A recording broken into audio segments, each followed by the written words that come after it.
It never ceases to amaze me what becomes collectible and what doesn't. Take this Robo the fan, for example, made by Robeson Corporation. This fan is becoming incredibly collectible. I started seeing these pop up on Craigslist, eBay, and even YouTube.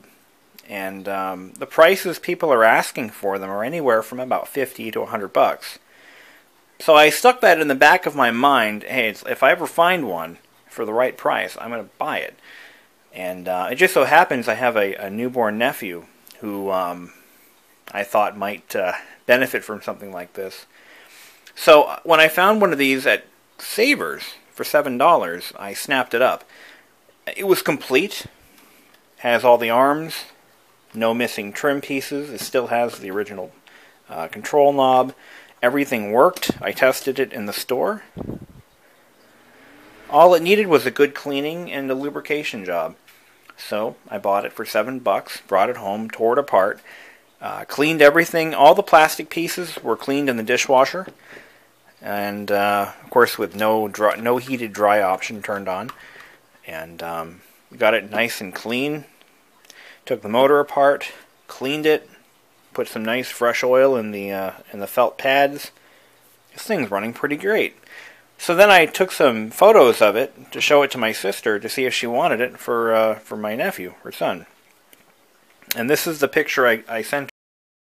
Of course, I sent her a picture, in, nice, happy robot mode. But then, I sent her a picture in nightlight mode. Note the butcher knife. Yeah. So I said this could be a nice little, fan for your son for the summer, and she replied with LOL NFW, or something to that effect. I'm like, okay, fine. It is quite horrifying. I mean, look at those nice, bright red eyes. I mean, if you've ever seen Amityville Horror, or the original one, or I remember seeing something to that effect in several movies with ghosts and spirits, where there'd be two glowing red eyes through the window, and it's kind of horrifying. But somebody at one point in time, in 1986 or so, decided that this is what children needed. They needed a robot with glowing red eyes. And then I'm reminded of the Tomy, what was it called? It was a Tomy Omnibot. The Tomy Omnibot was a personal robot that could be programmed with cassette tapes, I believe, and it offered glowing red eyes as well. And it looked kind of like this. I used to actually have one. I know I wish I still did, because they're worth a lot of money. Getting back to things that are collectible. But I actually had an Omnibot at one time, and I didn't have the remote. I just had the robot. But it was a cool little thing, and children's toys were, back in the 1980s, were very robot and technology centric, and of course it was all analog technology, unlike today's digital technology, which is prevalent everywhere now. But everything had to be, technology forward back then. A lot of toys were, and robots. Robots were really big in the 1980s. I remember saying, I want a robot. Every kid in the 1980s wanted a robot, it seemed, and products like this were derived from that robot, centric. But actually, it may even have something to do with the movie Short Circuit, starring number 5, the robot. Good and evil, nevertheless. We have toys like this that have somehow managed to withstand the test of time. And it has posable arms, which is really cool. Love me! I can just picture that now. And then, eyes come on, and it starts stabbing. Anyway, this fan was also sold under another name. I don't recall what the name was offhand, but it was sold under 2 names, and I believe there were copies. from other companies as well. So it does oscillate. So you can have this going, you know, get the lights on. So just picture that, you know, you're trying to get some sleep, and that thing's, you know, I don't know. Isn't it cute? But it's not without fault or flaws. The glowing red eyes are actually illuminated with two 4-watt incandescent nightlight bulbs. And they're crammed inside that little box right there made of plastic. So I can only imagine that some melting was possible. I believe the head was designed to be cooled with the fan running. If you look at how it's constructed, there are vents going into the, you can see those vents up there. And it looks like they're behind the blade, so it's possible that the fan could draw air down through these side vents and maybe, just maybe, cool it off a little bit. It's entirely possible. When I had it apart, I found another design flaw. This one's a little more annoying than anything. But it had a heavy-duty counterspring. This is actually the part I took out. Now, this counterspring is something that you'll see on much bigger fans. Because they have a heavier blade set, a heavier grill, because they're generally 18 inches in diameter or more. So in order to have the fan tilted in the upward position, like that, the amount of weight on the front would generally cause the fan to drop down. So they put this counterspring in the tilt hinge. So I took that counterspring out because this fan wouldn't stay in the down position. It was too light up front. So this was overkill. And I took it out, and now it works a little better now. I'll save that just for historical preservation. I'll probably stuff it in the head somewhere. Just take these two screws out to replace the bulbs, and I'll just put the spring up in there. But anyway, so I'm going to probably end up taking this thing to work because my sister's freaked out by it. She can't get the image of the robot carrying a butcher knife and not wanting it in her kid's bedroom. I can see why. Because anyone who's ever seen Child's Play, that was one of her favorite movies, ironically, knows what I'm talking about. So, okay, so let's move on to the next phase. I've recorded some footage earlier where we tear it apart, we go through the motor, clean it, lubricate it. I washed all the plastics in the dishwasher and made it look brand new again for a cost of $0. So I'm only $7 and about an hour's worth of my time into it. Not too bad. Okay, let's roll the... First, we're going to start with getting the head disassembled. By the way, that's what I paid for it, $6.99. I couldn't turn it down. It was cheap enough. I mean, I can spend $7 on a future collectible. That's kind of why I'm hesitant to give this to my nephew because, well, I don't want it getting broken. Because this will be worth more money in the future. I'm seeing stuff from the 1960s and 70s like this, child's toys, that are just skyrocketing in value. Right now, this thing is already worth more than I paid for it. I mean, I can throw it on eBay and I'll probably get $75 for it. So this comes off, and that is how you change the nightlight bulbs for the eyes. It looks like there's been some wiring work here done in the past. I don't like to see that. I may have to do something about that. That scares me. When I see that, that scares me. So this may have been taken apart before. So we'll have to take a larger than 7 watts. And what are these? These look like 4 watters.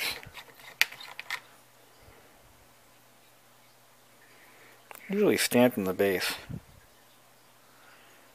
Taiwan. I bet you these are the original lamps. Interesting. Alright, little guy, we're going to take your back off.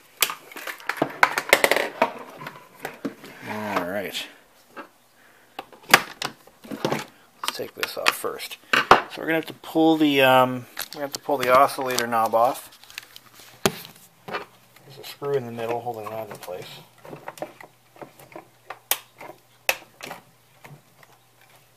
Oh, I don't like that at all. I think I'm stripping the gears. Shit.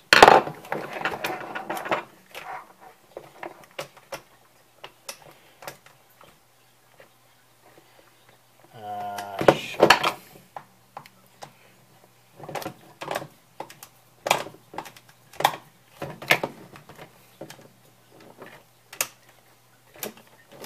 Come on.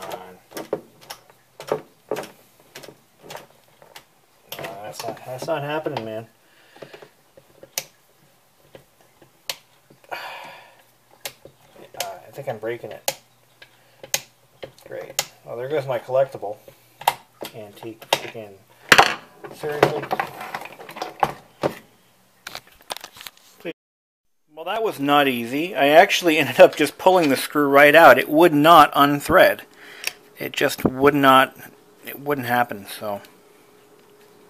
It's like it's not intended to be taken out. Oh my god, it's threaded backwards. Well, that explains it. I've never had it. Really. Anyway, so I got it out. This is what the gearbox looks like inside. It's really plasticky. But we're gonna re-lubricate all that anyway. Really cheap. Again, typical 80s construction. And we're not talking high quality here. So it looks like a shaded pole motor. This actually reminds me of a Duracraft fan. Duracraft was one of the products that Walmart used to sell bucket loads of, which I think is part of Lasco, Lakewood, all those fan companies that used to mean something and now they don't. So we're going to take these 4 screws out the back. We'll get the fan blade removed, get that washed. We're going to wash the grills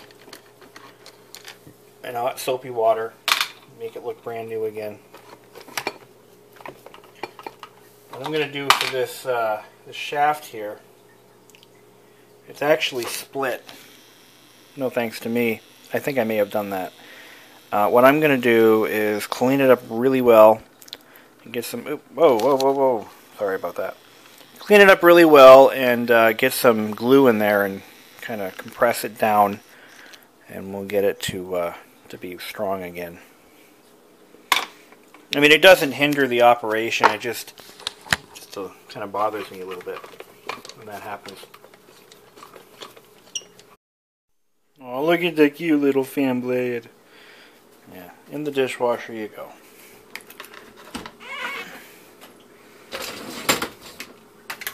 Top rack, dishwasher safe. Alright, gonna wash the head. And it's attached with a tether so you don't lose it. But we're not going to lose it. So we're going to take that tether off and we're going to make sure there's no glue or printing or anything crazy like that. I'm going to remove the Savers sticker. And for some reason they use permanent adhesive. I don't know why. I'm going to run that through the dishwasher as well. But I shit you not, there is one of these on eBay right now in my area. I believe they're asking $75 for it. And it's in the same condition. Some sucker's going to pay that much. Maybe that's what it's worth. I don't know. When it comes to valuing antiques, it's more what someone is willing to pay than what you think it's worth. If you think it's worth $100 and everyone is willing to pay $40, well, it's worth $40. That's kind of how it works. Alright. Got that decal off, I mean the Savers sticker off really very nicely. We're going to wash that. We're going to wash this plate as well. I'm going to just pop these light assemblies off. And we have to disconnect some of that wiring. I'm going to do it differently now. Actually, no, the head comes off like this. Look at that. That's one way to lose it. Under all that electrical tape was a pretty high quality solder job.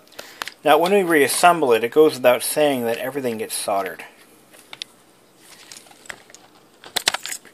And shrink tubed. I don't do electrical tape. It's never done me any favors. Come on. There we go. Cut that off. Set that aside. So during reassembly, that's all going to get re-soldered and shrink tubed. I noticed that the motor and the fan grills were loose. So that's one thing we need to address during reassembly. Make sure it's tightened, you know. Okay, we're pretty much down there.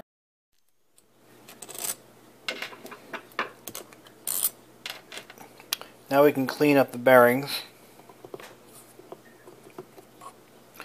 And we'll reintroduce oil to these felt pads. That'll be fun. They've been running dry for quite some time, I'm sure. Would you believe this ball bearing went flying and I found it within seconds? Believe it. I got lucky, man. It landed just in front of the dishwasher.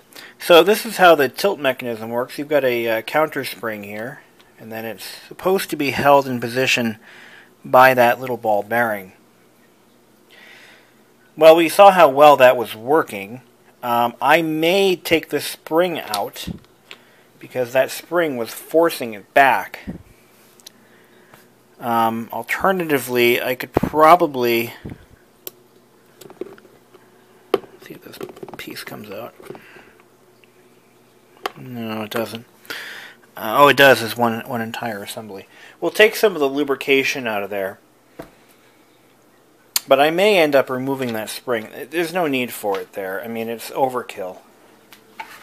But it's forcing the fan back. And that's what we don't want. So, if you ever find yourself working on a robot fan on a Friday night, here's a couple of tips.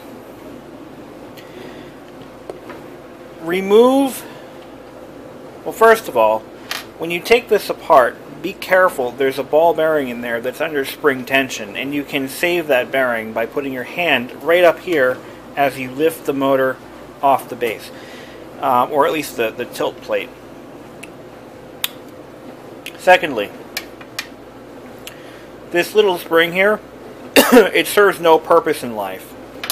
All it does is it keeps tilting the damn thing backwards because it's under so much spring. It's too much tension for the application. I don't know why this spring was there, but it serves no purpose. Take it out.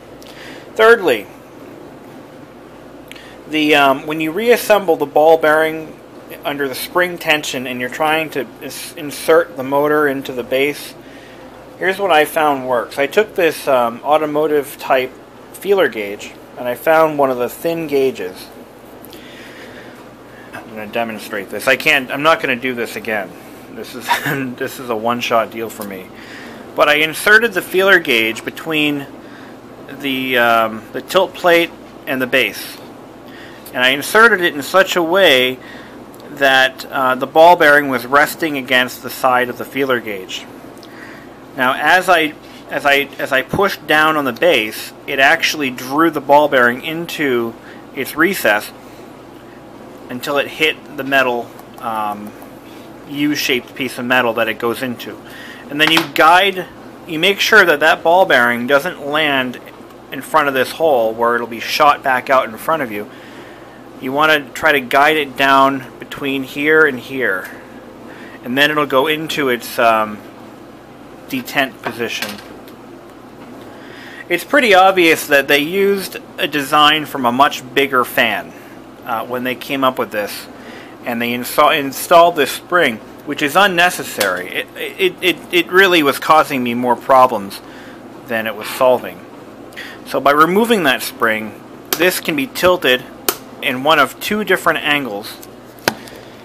And that's another reason I know that it was actually from a bigger fan, because the actually they kind of botched the engineering on this, because they used a metal,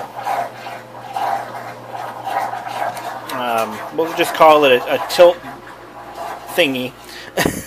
I don't know what the technical term would be.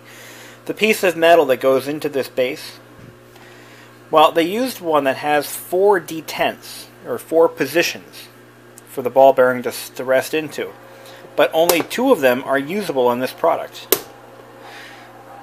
I call it botched engineering, which is exactly what it is. Remember, this fan was more of a novelty rather than a usable appliance. I mean, it was a usable appliance, but it was marketed as a novelty. There's a reason you don't see robot fans clogging up the shelves at Walmart. And this is it. It was a product that they tried, and well, ultimately it grew out of its decade, I guess. Didn't mature with the decade. It didn't get a nice job on Wall Street after it graduated college. You know what I mean? So that's where we're at with this. The fan shrouds and housings are all being washed right now. I'm not washing the knob because it has a paper label on it. So that's going to be washed by hand. So, alright, I got the motor reassembled. It's going to have to kind of wear in a little bit. It's got a little bit of a tight spot there. Not ridiculous. What I did is I soaked both pads, bearing oil pads, with 3-in-1 in the blue can. Remember, always use the blue can when you're working on electric motors, because it doesn't contain detergents, which can actually start cleaning things, and whatever it cleans up gets back into the bearing and can destroy a perfectly good bearing. So don't use the red can, and don't use motor oil with detergent.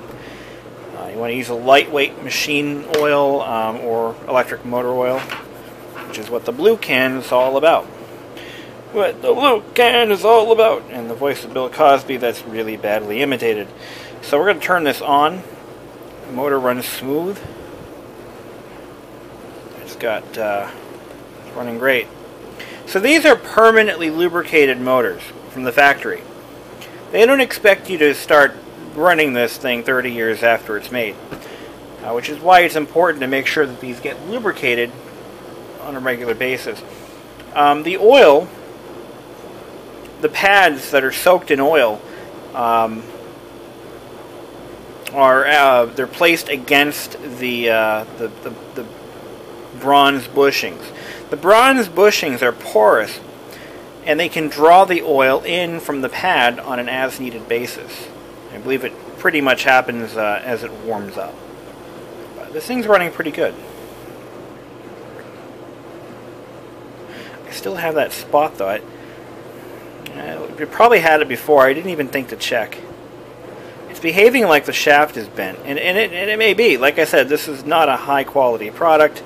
It's more of a novelty than a legitimate appliance, but a functional one.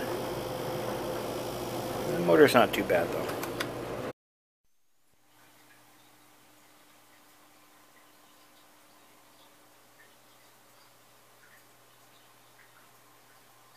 Holy robot hell.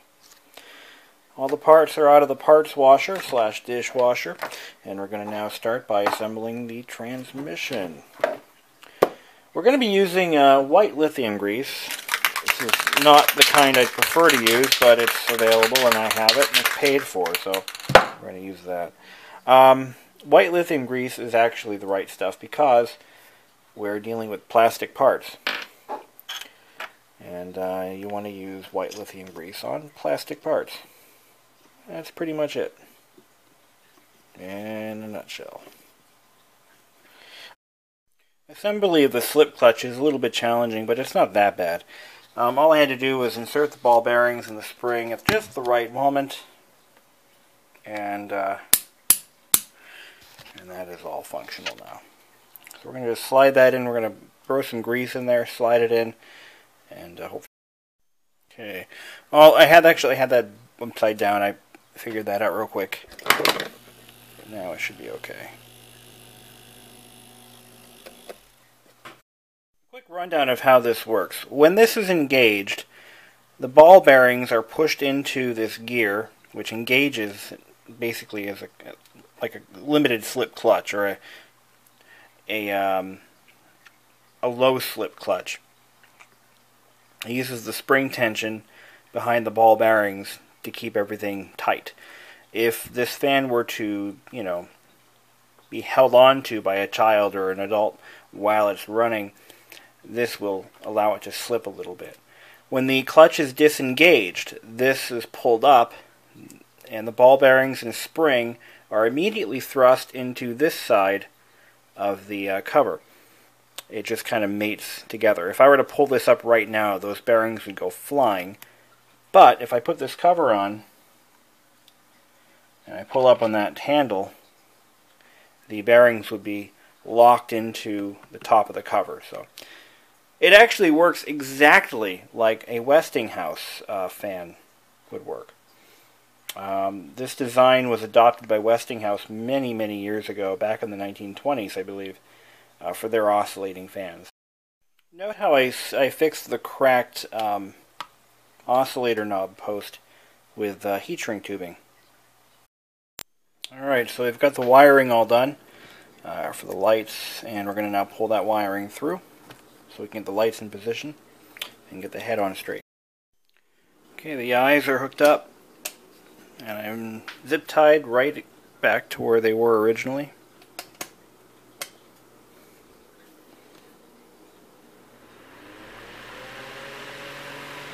Runs like a dream.